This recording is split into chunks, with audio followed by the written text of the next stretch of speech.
¿Qué tal, Ceci? ¿Cómo te va? Claro, sí, y abordamos estas batallas porque, por coincidencia o no, ocurrieron el 28 de noviembre. Exactamente. Una en 1840 y la otra en 1841. Y es interesante recordarlas porque pertenecen al mismo ciclo histórico, al mismo momento histórico, con dos protagonistas, referentes de la historia argentina, Juan Lavalle y José María Paz. Tal es así que emerge o aparece en el relato de las batallas y de la circunstancia épica la personalidad de cada uno de ellos, lo distintos que eran y sin embargo consagrados de algún modo a la misma causa. Tal cual. Tanto Juan Lavalle, Ceci, como José María Paz habían sido guerreros activos, participantes de la Guerra de la Independencia. Juan Lavalle, oficial del Ejército de San Martín, del Ejército de los Andes, acompañó al padre de la patria durante toda la campaña de Chile y Perú, inclusive cuando San Martín se fue al exilio, decidió dar un paso al costado, Lavalle siguió a las órdenes de Simón Bolívar, porque los granaderos, nuestros granaderos, participaron hasta último momento de la Guerra de Independencia. Y fue un héroe, recordado por su coraje, por su valentía. El compromiso. Compromiso, un militar realmente muy, muy heroico. Y José María Paz también, en este caso en el ejército de Manuel Belgrano, porque Paz era parte del Estado Mayor del Ejército del Norte, el ejército que comandó el general Belgrano, y en ese carácter participó de toda la campaña, de las batallas de Salta, Jujuy, Vilcapugio, Ayohuma, en fin, todo lo que tenía que ver con la guerra en el Alto Perú. Pasada esa etapa, Ceci, de la Guerra de la Independencia, que terminó en 1824, empieza una etapa que es a la que pertenecen estas batallas que vamos a recordar hoy, de guerra interna, de guerra interior, la grieta interior, como tantas veces lo hemos manifestado. Lavalle, y este tema lo vamos a retomar dentro de algunos días, después de la guerra con el Brasil, que es la última guerra que se libra en esa etapa, se dedica tiene actuación política, se hace del gobierno de la provincia de Buenos Aires, lo fusila Manuel Dorrego, otro héroe de la Guerra de la Independencia. Eso le trae todo un conflicto que lo lleva a radicarse en Uruguay, en Colonia, junto a su familia, retirado de la vida activa y sobre todo de las armas.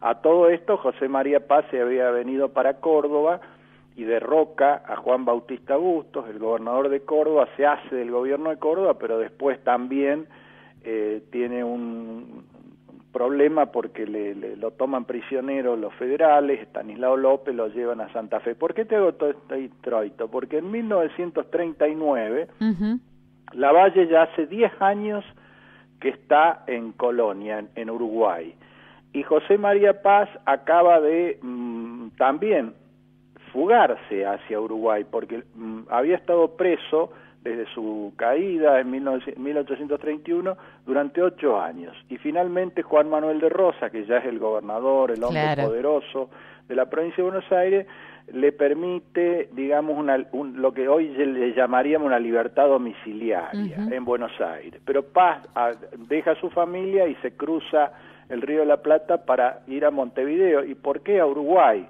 Bueno, a Uruguay porque ahí se estaba reuniendo todo lo que era el bando antirrosista, los viejos unitarios, y sobre todo respaldados por Francia, porque las potencias extranjeras, lo hablamos el lunes pasado, pretendían, digamos, por ejemplo, la navegación de los ríos que Rosas le impedía, entonces apoyaban a los enemigos de Rosas, incluido el presidente en ese momento de la joven República Oriental del Uruguay, que se llamaba Fructuoso Rivera. Bueno, ese era el contexto de 1839, perdón. Lavalle y Paz ahí en Uruguay, un poco participando de las actividades de los unitarios emigrados, pero sin tener digamos, una presencia activa. La cosa es que se decide una campaña contra Rosas, armar un ejército, en buena medida financiado también por Francia o apoyado por Francia, para invadir la Confederación Argentina y derrotar a Juan Manuel de Rosas. Ese ejército va a ser comandado por Juan Lavalle, a quien convencen que abandone la vida rural, la vida tranquila. Obviamente al hombre le debe haber interesado volver a lo suyo, que era la actividad militar, y se pone al frente de ese ejército, que es trasladado por la flota francesa al litoral argentino, desembarcan en la provincia de Entre Ríos, hay un par de batallas allí contra el bando federal, el gobernador federal, que es Pascual Echagüe, en Entre Ríos, y Lavalle decide seguir la campaña yendo en búsqueda de Rosas, o sea, tratando de llegar a la ciudad de Buenos Aires. Bueno, esto ocurre, Lavalle está a las puertas prácticamente de Buenos Aires, pero sin embargo ese combate no se produce porque no tiene el apoyo que esperaba de la población, de la gente de la campaña de Buenos Aires. Estaba fresco el recuerdo del fusilamiento de Dorrego, y por eso no concita su presencia la empatía, la adhesión que él pensó que podía tener. ¿Vamos bien hasta ahí? Vamos, perfecto, te venimos siguiendo. Bueno, entonces, ¿qué pasa? Lavalle decide replegarse al interior, porque piensa que en el interior del país, de la Confederación, va a tener más apoyo. Claro. Y se viene primero a Santa Fe, ya está acosado por las tropas federales, por el ejército federal que comanda Manuel Oribe, está buscando refuerzos porque sabe que con lo que él tiene no le alcanza. Claro. Su principal aliado es Gregorio Araoz de la Madrid, otro jefe unitario que tiene un ejército que pensaba reunirse en Santa Fe, en un lugar que se llama Romero, una posta, y de allí, digamos, prepararse para enfrentar al ejército de Oribe que se acercaba. Claro. La cosa es que se produce un desencuentro, por distintas circunstancias no logran reunirse, Lavalle no le queda más remedio que presentar batalla, porque Oribe ya le pisa los talones, y esto cerca. Ocurre en Quebracho Herrado. Para los oyentes, seguramente Radio María se escucha en Quebracho Herrado. Hoy es una localidad de la provincia de Córdoba, en ese tiempo era una posta, porque toda esa zona era un gran desierto de pajonales, de lagunas. Quebracho Herrado está, para que nos ubiquen nuestros oyentes, a unos 20, 25 kilómetros de la ciudad de San Francisco, que es la cabecera del departamento San Justo, en el este de la provincia de Córdoba, que todavía San Francisco, que hoy es una pujante ciudad, no existía. Y ahí, en Quebracho Herrado, se produce una de las batallas más sangrientas entre hermanos, Ceci, porque tanto un bando como el de Lavalle, como el bando que comanda Oribe, son paisanos, son gauchos, son gente de las provincias. Vence el ejército federal, Oribe, a la batalla, que fue muy cruenta y que dejó muchas bajas. Le va a seguir una persecución, y como se estilaba en ese tiempo, pasaban a degüello a los vencidos. En general no se tomaban prisioneros, se los ultimaba donde se los encontraba. Hay una gran dispersión de ese ejército de Lavalle, y todo lo que viene después para Lavalle es muy malo.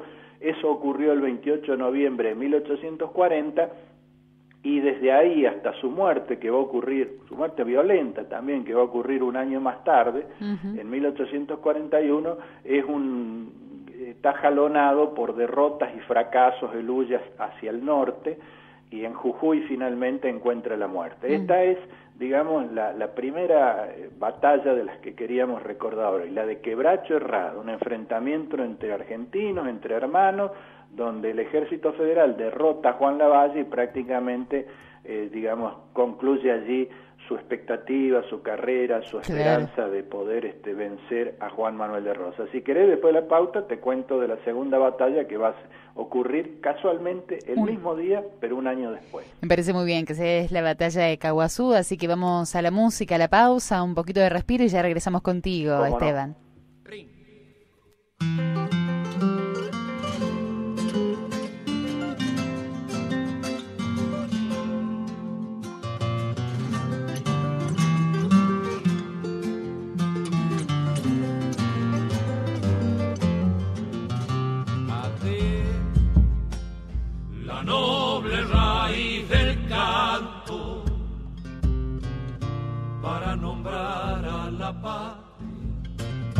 Que nadie lastime su nombre ni derrame su savia. Que nadie lastime su nombre ni derrame su savia. En cada rincón del aire, en cada esquina del alma, se puede decir es la gloria para todas las razas. Se puede decir es la gloria para todas las razas. Bajo el cielo azul y blanco nació para el vuelo su bandera. Y con un grito en el viento su independencia flamea. Y con un grito en el viento su independencia flamea. Según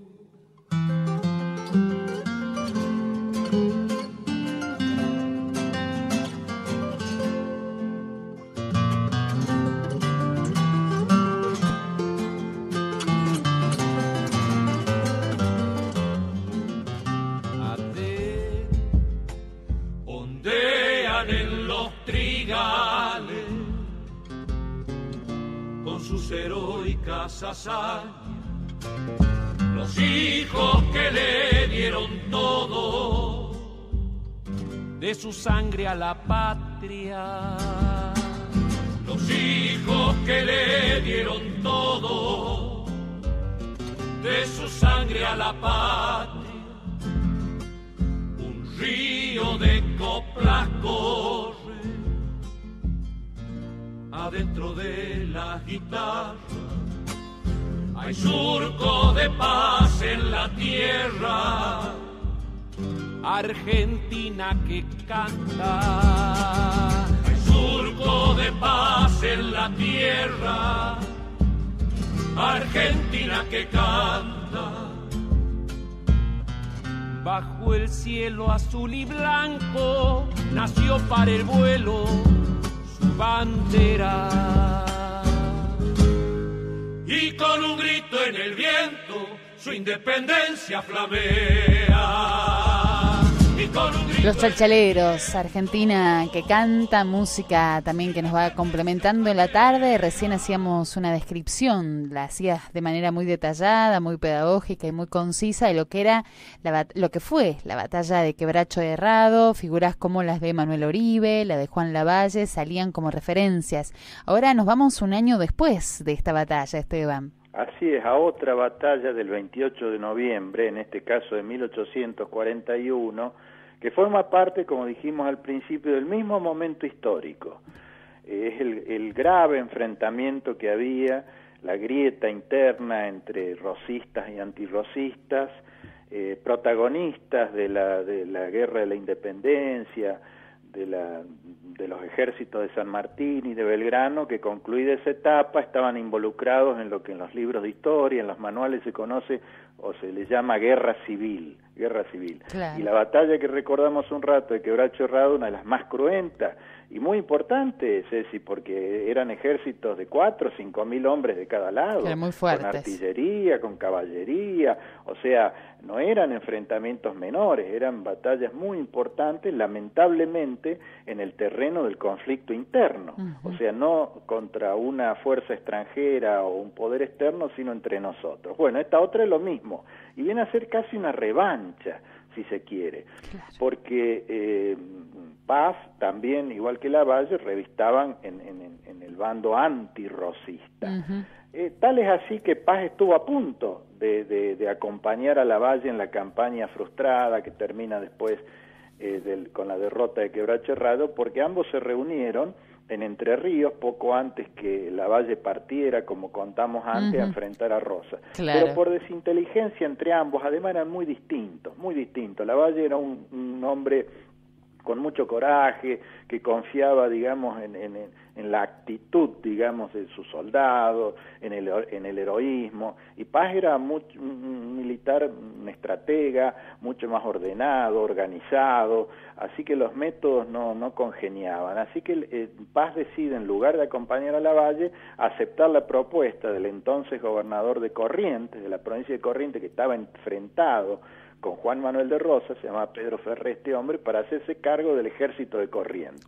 Y allí va el general Paz y organiza casi de la nada un ejército profesional, con ese grado de profesionalidad que tenía él, y al año siguiente, cuando se produce, digamos, el conflicto con Entre Ríos y con el gobernador entonces y referente de Rosas, que es Pascual Echagüe en Entre Ríos, se produce esta batalla de Caguazú, con Paz con menos efectivos, pero con mayor profesionalidad de su gente, y digo que es una revancha porque le toca en este caso la victoria al bando antirrocista, comandado por José María Paz. José María Paz, que ya había derrotado a otro caudillo federal de renombre, Facundo Quiroga, en Córdoba, en dos batallas célebres, la Tablada y Oncativo, vuelve a repetir, digamos, o a poner de manifiesto su capacidad militar, su talento militar como estratega, lo que después le faltó en política, por eso no llegó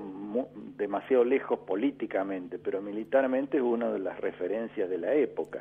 Bueno, lo cierto es que es otra batalla también entre hermanos, porque el ejército federal de Echagüe son más que nada entrerrianos, y el ejército unitario o antirrosista de José María Paz son sobre todo correntinos, así que esta vez le toca el triunfo. Ahí Paz, entonado, cree que puede proseguir con éxito a partir del impulso de este triunfo, pero la política mete la cola, él termina, digamos, desentendiéndose con Pedro Ferré, que es el gobernador de Corrientes, no se entienden, Paz decide dar un paso al costado, y toda esa campaña también después termina en una gran derrota, porque cuando el general Paz se abre, el que llega con sus tropas es Fructuoso Rivera a apoyar a Pedro Ferré contra las tropas federales, y tienen una tremenda derrota en otra batalla, otra cruenta batalla entre hermanos que se llama Arroyo Grande.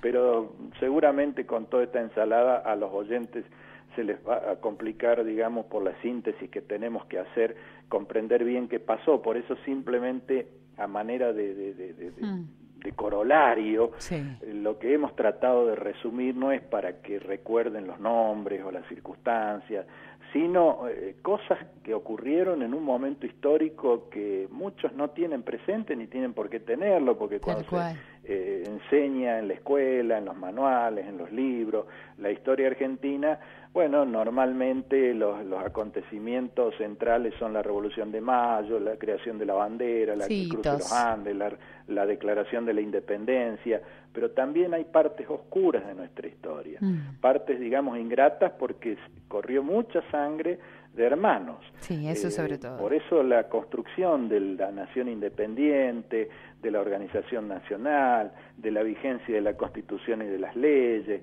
el Estado de Derecho, y todo lo que vino después, bueno, costó mucho, hay mucho esfuerzo, mucho sacrificio, mucho conflicto, mucha sangre detrás de eso. Simplemente lo que trato de decir es que tenemos que valorar lo que tenemos y el legado de nuestros antepasados, porque no fue un paseo la construcción y la erección de un país independiente, y por lo tanto la responsabilidad de que la República Argentina honre ese pasado y crezca en un marco de progreso, de inclusión, de libertad, de tolerancia, de derechos humanos, de plena vigencia de la Constitución, es una responsabilidad de las actuales generaciones, para no volver a caer en cosas como las que hemos relatado hoy, que fueron grietas que solo trajeron violencia, dolor y muerte a la familia argentina. Y sobre todo, Esteban, digo, detrás de estos costes, que bien vos lo mencionabas recién, hay entrega, hay un legado, hay un compromiso, existieron valores, hubo búsquedas muy concretas, ¿no?, de ambos bandos, y hoy tocamos 2 batallas, pero detrás de esta batalla uno podría leer también la historia de ese tiempo, las búsquedas de los hermanos de ese tiempo, más allá de los enfrentamientos, y creo que nos hace muy bien volver, ¿no?, a esas búsquedas, más allá del desenlace y de los costes, que no hay que perderlos de vista, ¿no?, pero las búsquedas, los valores que sostuvieron en ese momento estas batallas también hay que rescatarlos. Sí, eso que estás diciendo es muy importante, porque ya sea de un bando o del otro, era gente que se movía por ideales, por convicciones profundas. Ellos creían que la patria estaba del lado de ellos, digamos, y que del otro lado había que lograr vencer o derrotar al circunstancial enemigo, pero no con una ambición personal ni de enriquecimiento, ni mucho menos, o de vanidad. Era porque creían que ese era el camino. Bueno, dejó un saldo muy penoso porque se perdieron muchas vidas en ese transcurso. Estamos hablando, Ceci, para que se ubiquen nuestros amigos oyentes, de una etapa que duró 20 años, hasta la batalla de Caseros, que fue el 3 de febrero de 1852, y recién después, al año siguiente, se dicta la Constitución Nacional, se sanciona la Constitución y empieza también con altas y bajas, con retrocesos y avances, digamos, la construcción de la Argentina moderna. Pero por eso es muy importante lo que decís, que hubo en juego valores, ideas, ambiciones legítimas, en cuanto a cuál era la idea de construir un país independiente. Finalmente, ese camino hoy, digamos, busca su curso. Todavía no lo he encontrado definitivamente, porque todavía tenemos, como muchas veces lo hemos hablado contigo, muchas asignaturas pendientes, algunas de vieja data, que bueno, es la responsabilidad y el compromiso de todos ir superándolas para tener un país como el que todos queremos. Tal cual, y creo que este ejercicio que hacemos con vos, Esteban, ir en búsqueda de esta conciencia, de esta identidad patriótica, desde las efemérides, desde lo que traemos a la memoria, creo que este camino histórico nos hace volver a tomar una conciencia del camino, ¿no?, para volver a resignificar nuestro discernimiento concreto en presente, así que gracias por eso. No, al contrario, y finalmente reitero como loro una vez más lo que venimos diciendo. La historia sirve no como veledad intelectual, sino para iluminar el presente, para encontrar el mejor camino para todos los argentinos. Gracias, Esteban, un abrazo grande para vos. Hasta el lunes. Hasta el lunes.